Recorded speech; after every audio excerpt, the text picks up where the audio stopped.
One is Côte d'Ivoire, the other is Côte de Provence. Well, there are different laws, but the problem is the domain is big and the line that separates comes in the middle of the domain. So it's the same thing. But here it has to be called Côte d'Ivoire, this one Côte de Provence. So how could they make a difference between both? They chose to do something special. The grapes for the Côte de Provence, the Terre Blanche cuvée, is 100% Rolle. Rolle is the best grape for the white wines in the Provence. This one is 95 Rolle, 95%. Well, so it's equivalent to 5% of Grenache Blanc or nothing in the blend. But the difference between the two cuvées are mainly on the way they harvest it. For the Côte d'Ivoire, the Claralua cuvée, they harvest when it's time to pick. So the wine is rather pure, mineral, fruity, intense, but with a good minerality. And it doesn't open too much, but it's very long, very interesting, and it ages in a lovely way. For this one, they decided they would harvest when there is a little over maturity, over ripeness. So the difference between the two harvests is between 10 and 15 days each year. So during this time, the grapes are, how should I say, the acidity is lowering, there's more fatness, some exotic sides that are going to come because the vines should have been harvested, and then they pick. So they pick with over-ripeness. Moreover, this one is vinified in tank, 100%. And this one, for 30% only, is in barrel, not new oak, but a barrel from 1 or 2 years for 30%, and 70% in tanks. And the élevage too, 70% in tanks, 30% in barrels, and at the end they blend so that there's no difference. So these are the cuvées we're going to taste after. So these are the new bottles. So how could we make a difference? They chose a different color of the bottle to separate them. This is the Côte d'Ivoire, which is the equivalent of this, and this is the Côte de Provence, which is the equivalent of this. And we're going to taste both in the vintage 12. 09 is now showing a great part of what it can be. It's very explosive of fruit, of aromas, of everything. It gives everything now can age, still some years. But the only thing is that when you have something in excess in a year like this, it often turns rapidly to something a bit caricatural. So I would caricature. You know what? Caricature. Caricature. Okay. So But what do you mean like that with wines? well, it may be a bit too of this, too much of that, and not in the balance, okay. But it's very nice. It's very pleasant now, and will improve for. I would drink that wine now and 2-3 years to come. You think no that? more, yes, I'm afraid that it turns a bit. Well, it can be unbalanced when it ages more, whereas for the 10, it's absolutely perfect and will age for 5, 6, But you 7 think more years. the 2009, the first one we tasted, which was the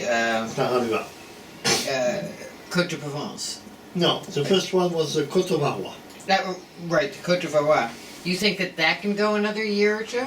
Yes, it will be possible to taste it for another year or two. It's not a problem It because tasted to me like it was getting ready to turn. Yes, but it has a lot of concentration, and the concentration prevents the wine from developing bad aromas, you know.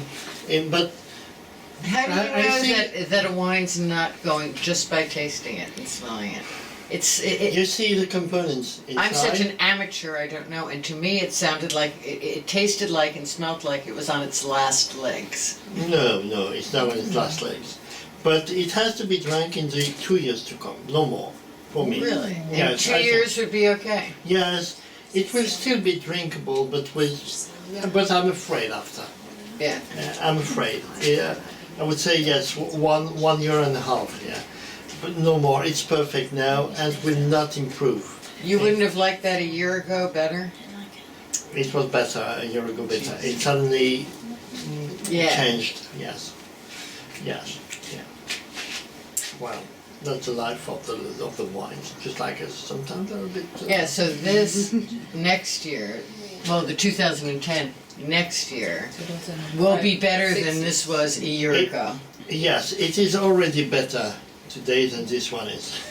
Because it has more complexity, more balance, and well, for me, of course, it doesn't develop all the things this one is developing. Oh, no, I didn't mean to have that one there. Oh, yeah, all right. This one, last year, Yes. 2009. same age as this. Oh, was a bit It already was like totally was. different. Yes, absolutely. It had less acidity. Yes, more And- expression, more explosive, more of everything, But less balance.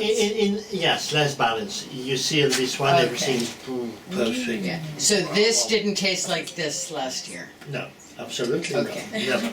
Since the beginning, they didn't taste the same. Okay, this tastes so much more balanced. Yeah.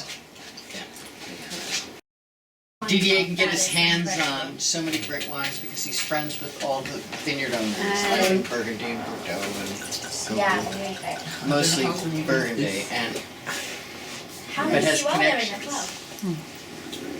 I don't know what to remember.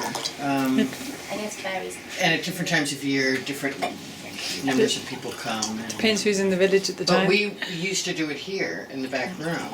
Thank you. But then DDA started having so much stock that we had to move Yeah. to a new tasting place. The Côte de Provence. More fruit. Yes, I think it's more balanced. It will go further in the time. And 2010, was it sunny, rainy? Very good, very nice, balanced, good weather, and not too hot as 09. It was perfect.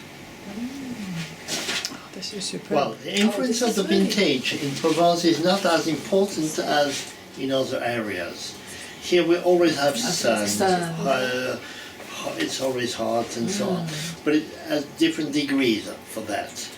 And Oh, well, like the 10 was temperature. fantastic. I'm getting a very flinty nose on this one. Yeah, this is there's a bit of different note to it. That's a Minerality. Which is amazing given I the would say age of it. it is as balanced as the 2009, but it's more Absolutely, fruity. yeah. It will go longer in aging. It's not yet achieved, you know. It's just beginning to be on its. Oh, that's lovely. Yes, that's very good, of course. But, Delicious taste. it is not with the secondary aromas. It's so different than that. Yes, this one is has more evolution. Yes. This one is more restricted. I think that might have had too much like more evolution fruity, compared to isn't that one. Yeah. I think this one's much. One, then this one, and now I've just opened 10. Oh, 2010. Usually we drink from the younger to the older, but I've made something different because it was not previous that I I think my opened favourite this was one to older. It's I weird like- how they taste different. one. Yeah.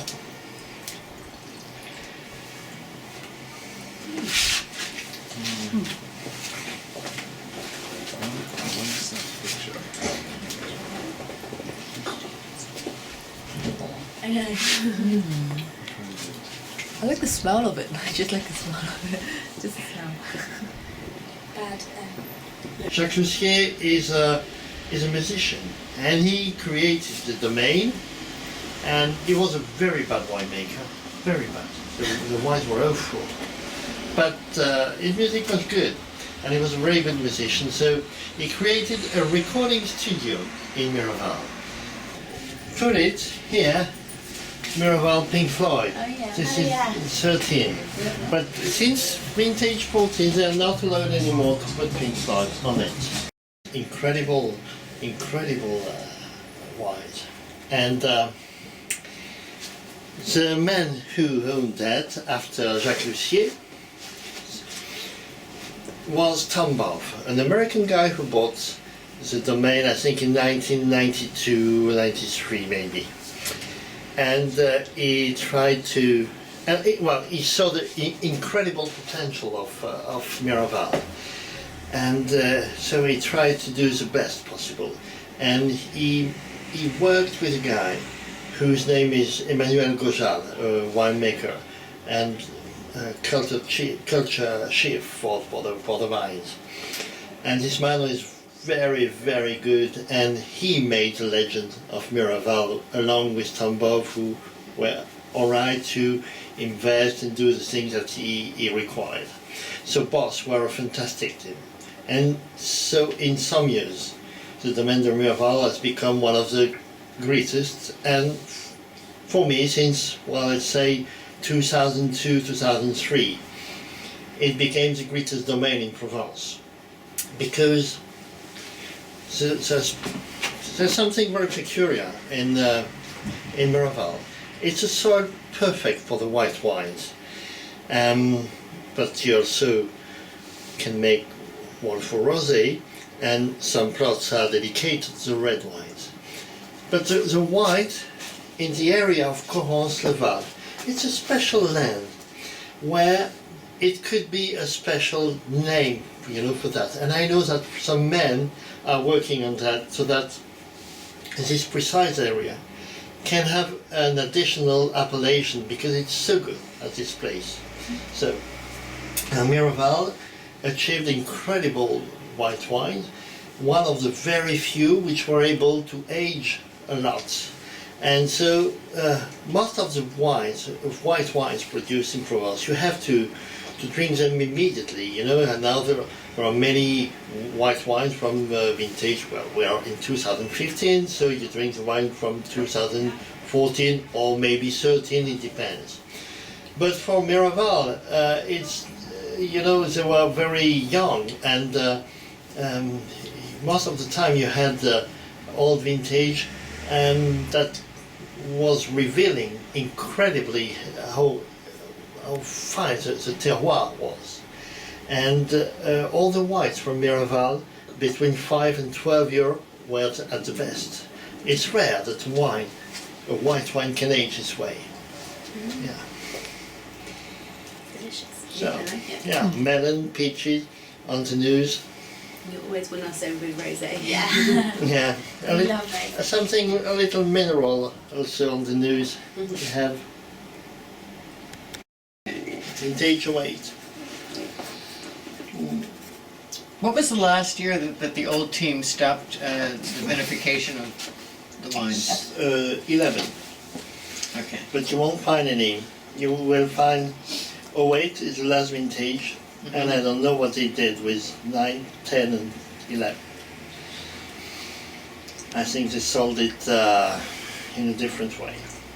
Okay. There's no bottle of 9, 10 or 12. Oh, 11 No? Of the red. of the red. How yeah. come? Okay. Very interesting. Reminds me of skiing. You want? Skiing, yeah. Skiing, the only time I think I Wait. drink red wine was when I go skiing because it's cold and everyone has Malt wine. yeah, mulled wine, mulled wine. So interesting. So you're going to explain this one, Didier? Sorry? Are you going to explain this one? Yes. He's going to let her taste What it are these first. called down the side of the glass? The new influence on the winemaking of the wine from Miraval is now much higher with this wine, which is the latest issued from the Miraval Red from a vintage 13. They've changed a lot of things. Before, the blend was 60% Syrah, 40% Cabernet Sauvignon. Classical blend, I would say, in the area, but the winemakers from Provence and producers have planted a lot of Cabernet Sauvignon here, and they made pale copies of Bordeaux wines. So I don't think Cabernet Sauvignon is very good here. It's difficult for it, and they should plant Syrah instead. But Why the Syrah is here? Because it's very good for hot soils. Hot And what temperature. happens to Cabernet Sauvignon in hot soils? Well, it's not exactly what it needs. It needs Does to it have get more. too tannic? Or? Yes, and a bit rude, not refined, and so they decided they would stop putting Cabernet Sauvignon in this, and now it's still 60% Syrah, but you have 25% Grenache and 15% Cinsault. Cinsault is a grape with which you usually make a rosé wine. Most of the rosé wines in Provence are made from Cinsault and Grenache, but Cinsault in majority. Cinsault gives the finesse, that's why you love so much rosé wine from Provence, because they have a lot of Cinsault. But the Cinsault can achieve very nice, very interesting red wines also, when they're from old vines, or in a blend like this, they give the finesse. And the great thing is this wine is that it is only 2-year-old. It's vintage 13 and so approachable. We're going to taste later on vintage 08, which is now good, but for years it had a lot of tannins, and this year it's perfect. But it took 7 years for the wine to be round, smooth, and so on. Whereas this one, and mostly with the intervention of the Perrin family, which have an incredible wine making to make the red wines. So when they are very rich, very measured, the tannins are always soft. It's very well integrated in the flesh of the wine, and that's why the partnership with Miraval is exceptional, because they succeeded in doing this kind of wine which is very rich with high levels of concentrations, but nice to drink even today, and they will age, but today it's absolutely lovely. So you can drink them earlier because the tannins aren't too rough. Yeah. And it's 2 years old. 2013. How much Syrah is in this? 60%, And how much Cinsault? 15, and 25 Grenache.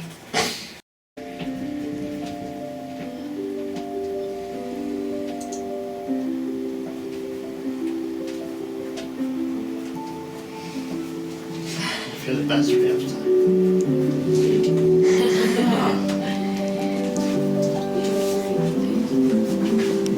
That's great. Very strange.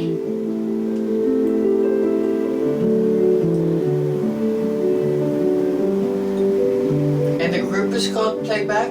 Yeah. It was a revolution when he did that I think it was 1959 or 1960. Then he named the wine that. No. The other named the wine Playback in memory of him. Tambourin. Yes, since vintage 06. Oh, that's very cool. Yes. But did they record at Miraval?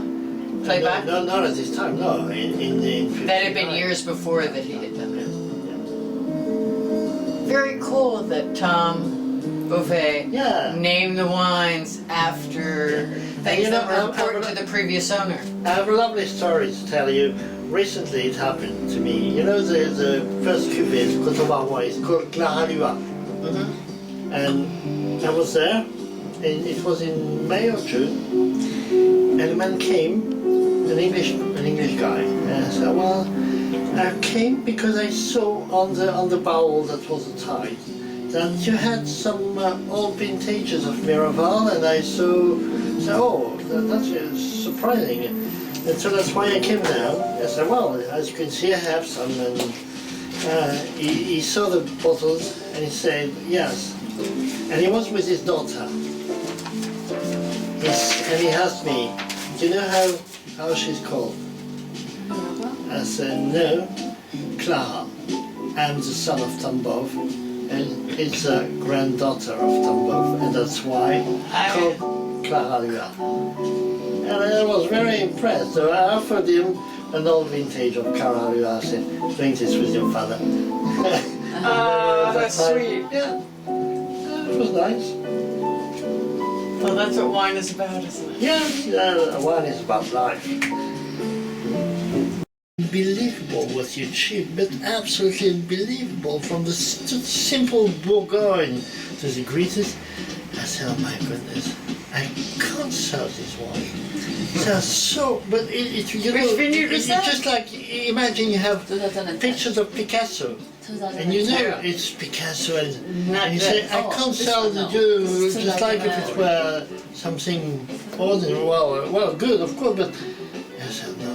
And I in my letter, in the letter I wrote, I said, there are times when you're always asking why you do this job, and sometimes you say, well, I should not sell this wine, but it costs a lot. So what vineyard was So that? I'm forced to sell a little of these, but I would not. But so take advantage of this, and before I change my mind. I wrote it. Yes, that's true. So what vineyard was that about? Sorry. Which wine was that? It was a wine, a Burgundian winemaker in vintage 10, Which one? Emmanuel Roger. Huh. When I tasted from him, from the cask, I said, I can't believe it. I can't believe it. I had tasted everything, all the best domains in this huge vintage, and I ended with him. I said, I can't believe it. It's a simple Bourgogne, Burgundy. It was so high in quality. I said, what's happening here? And the second was even better, and the other one was even better. I said, oh my goodness. It was something, just like, you know, you're in presence of Manna something. from heaven? Yes, something like that, but I'm not joking, you know. Yeah. I can't believe that. I can't believe it. So, 05 from Miraval, let's go down to us. Is now absolutely round, absolutely perfect to drink. That's the kind of wine, you know, that has melted all the tannins, and now you have a pure wine just to take pleasure, to enjoy with, and you don't have to wait. It's perfect now. It's round, it's fleshy. Wow. What do you mean by round? Round, well, it's a French expression. When you say wine is rond, it means there's nothing that comes and hurts you. It's well rounded. Yes. Is it very easy Yeah. to drink? easy to, Absolutely yeah, smooth. kind of smooth. Yeah. Wow. Very. It's perfect. Completely round now. It will not. It can't be more. It can't have more evolution than this. It's at its, Why? its top because you feel it. It gives everything, and What- you don't know what to expect more. What will happen next if it... Goes down. How? Yeah. In what way? What will it develop that it doesn't have now? Well, it is now balanced. Well, the news is good. And it might get Very- wet if it goes on too long. If it goes too long, it means that the news will have special hints which are not very Such as well. Such as, I don't know. It can be. skunk. It can be. It can be different things, but you know, imagine you smell a beautiful rose, and you smell the same rose 3 days after when it's really Starting to die. It's not perfect. It's a bit, and you know that tomorrow will be worse. You know, so I can't say more than this. You feel it when you smell. It's And the 2008? so and in the mouth. No, that one. Okay. 2000. The mouth is perfectly round. 2000. And it still has a little acidity that sustains the wall flesh. So the wine is perfect now, will not gain anymore. It just can go down, but today it's a perfection of what it can give. I don't think it's a perfection between all the wines. It's a perfection of what it can give. Yeah. And in maybe 2 years, I think it will be a little weak. You know, there will be less acidity, so that the feeling is a little flabby. You know, a wine that just like an old rose, you should have cut. Like to me, before. when I feel as though it tastes like it's got water in it. Yes, yes. And for the 08, 10 years ago. 08 smells undoubtedly like an old Bordeaux, very good old Bordeaux. Yeah. There's a soft spices, you know, very round, tobacco. It's very nice. It's very nice. But in the mouth, well, it's still a bit. You still feel something of not of a young wine, but something with a lot of energy. Whereas this one, the 05, Something with a lot of what?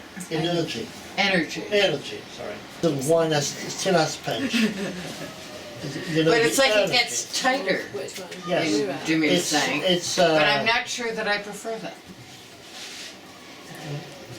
yes. Your taste is not on the wine which are so round and a little flabby sometimes. You like when they have some punch. It's your taste, and you What have is? nothing to say. What was the Demi Cinq like at the same age as the Demi Huit? Was it the same wine, or No.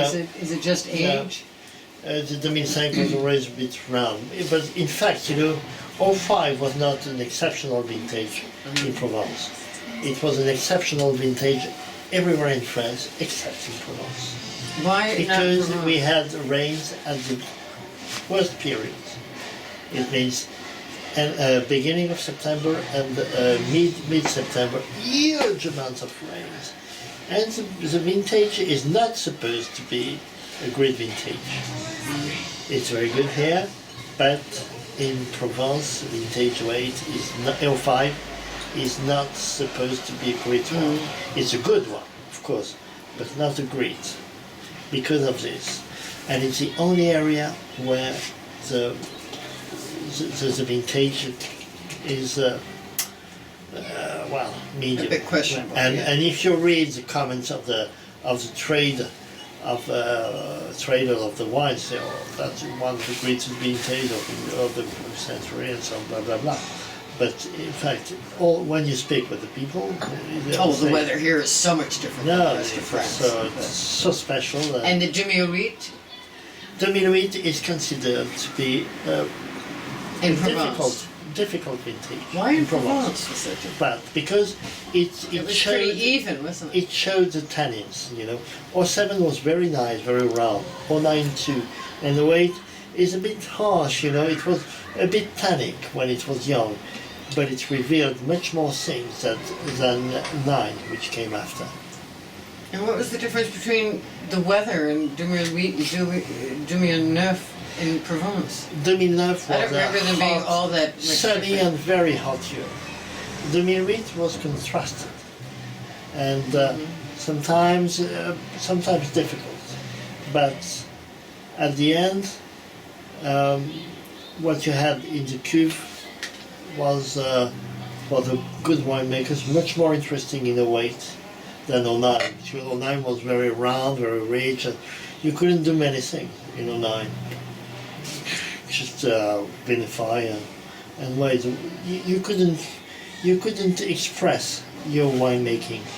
You understand what I mean? What, by picking at different times? No. Everybody picked at the same time. It was very classical, but it was so hot, so mature. You couldn't have a big influence on the crop. Whereas in a way, the good ones were very interesting. Whereas medium winemakers said it's not a good vintage because they didn't know what to do.